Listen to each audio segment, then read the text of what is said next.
Welcome to 2025, Conehead Nation. There's so much Saturday Night Live content these days, I can barely keep up. Documentaries, 8H experiences, and now, oh yes, the return of Season 50. Dave Chappelle hosts the first episode of the new year in his fourth gig.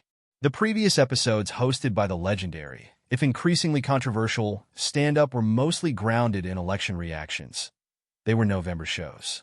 Tonight's episode also has a political twinge.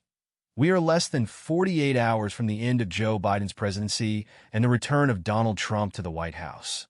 How will Dave make sense of this? I am honored to be joined tonight with commentary with former SNL cast member Jerry Minor, who is planning to launch a new podcast with Ecamm, playing to the back of the room. On Chappelle, Minor shares, "I've always been a big fan. I think he's great, and he's usually a really good host." Reflecting on the pending Trump 2.0 era in comedy, Minor thinks it will be hard to strike the right tone in terms of political jokes. Obviously, shows like Saturday Night Live will continue to do them. But how does that happen? How do people make fun of him? How mad is he going to get at the way people make fun of him? He adds, during the 2000 election, Bush and Gore both came to SNL and did bits. Back then, both candidates would probably make an effort to at least make some kind of appearance on the show. Even then, we felt like no matter how I felt about either candidate, there was always an effort not to get too close to them, because I knew I was going to have to make fun of them, scroll down, and be merry folks. Hopefully our friends at 8H are well-rested and ready to meet the moment. Cold Open. It's a special MSNBC report with Rachel Maddow, Sarah Sherman, who is back on TV for Inauguration Weekend.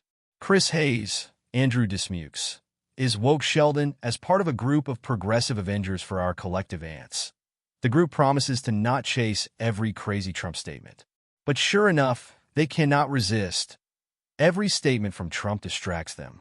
Real policy is too boring. Meanwhile, Joy Reid, Ego Newdom, is calling out Chloe Fineman's Stephanie Ruhle for trying to hook up.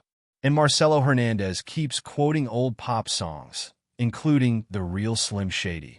As Trump himself puts it, the anchors are awful, like Scooby-Doo Ball Velma. They cut to James Austin Johnson's Trump, who introduces the latest member of his cabinet, the pathological liar George Santos, Bowen Yang. Interesting, the show thinks of Yang Santos as a fan favorite. This is an okay media critique as the show starts thinking through its stance on Trump and the new normal. Not brilliant or ambitious in its satire, but solid. Monologue. Chappelle comes out wearing a great-looking suit and smoking a cigarette. He says he's in a pickle. Lorne Michaels asked him to do the election episode back in November, but he declined. He kept pushing it off until deciding it was time to get rid of his old Trump jokes. Now the LA fires have changed things. Is it too soon to joke about celebrities' homes being destroyed? While he's tired of being controversial, he gives it a shot. He talks about poor people, West Hollywood, Luigi Mangione, and conspiracy theories.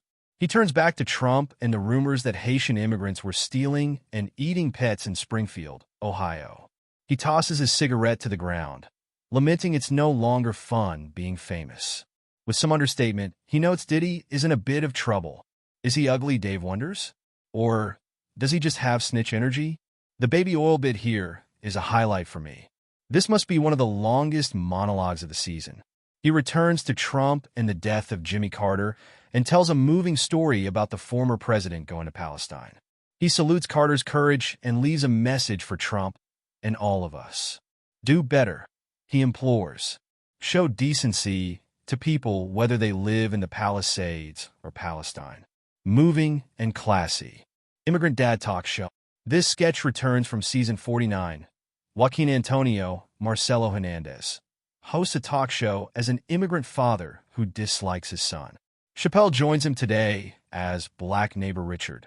His son lost access to his bedroom door due to a porn addiction. His next guest is Mikey Day, a local guidance counselor. His relationship with his son Connor, Dismukes, is way too affectionate and close. His wife, Fineman, is totally iced out. Kinda cute. Evacuation alert. A family decides to evacuate the fires. The dad, Chappelle, has a secret. He takes a sledgehammer to the wall and reveals $500,000 in cash, guns, and fake passports hidden in the walls. Things escalate. Not sure if the monologue's length cut the setup here? More secrets emerge. Chappelle says there's no time to explain, even Mercy killing the dog. Funny resolution. Glorilla performs Yet Glow. Joining Chappelle as musical guest is rapper Glorilla. The multi-platinum selling artist received 2 Grammy nominations for her hit, Yet Glow. The Memphis/Crunk song is from her second mixtape, Ethang, which was released last year. Fun energy. Weekend update. Huge applause and cheers welcome our favorite anchors. They jump into the inauguration, as well as President Biden's farewell.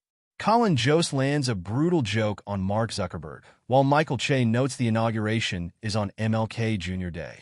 TikTok is getting banned in the U.S., at least temporarily, and Michael Longfellow comes on to plead the case for why the app should stay on.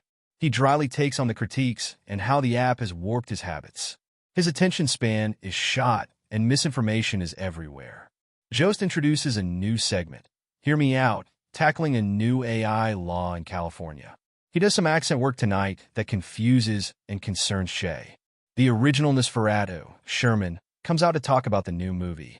Fans of Sherman's Letterboxd know she is a huge body horror fan. She knocks the current Nosferatu body way too jacked.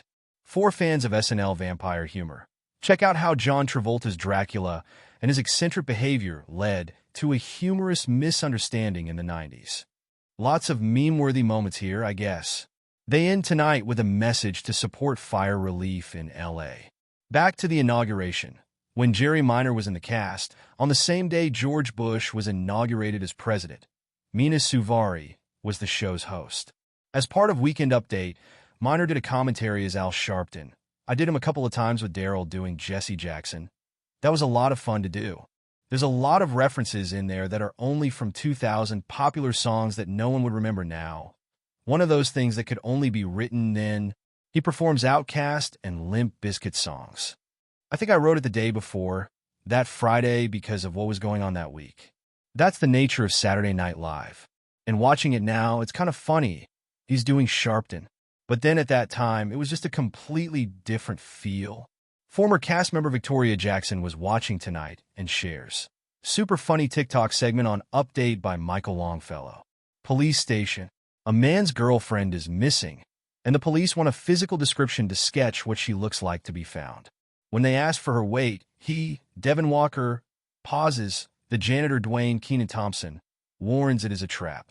The two men furtively communicate to avoid answering any questions. No Chappelle role. Wonder what is up with that. He couldn't play Dwayne?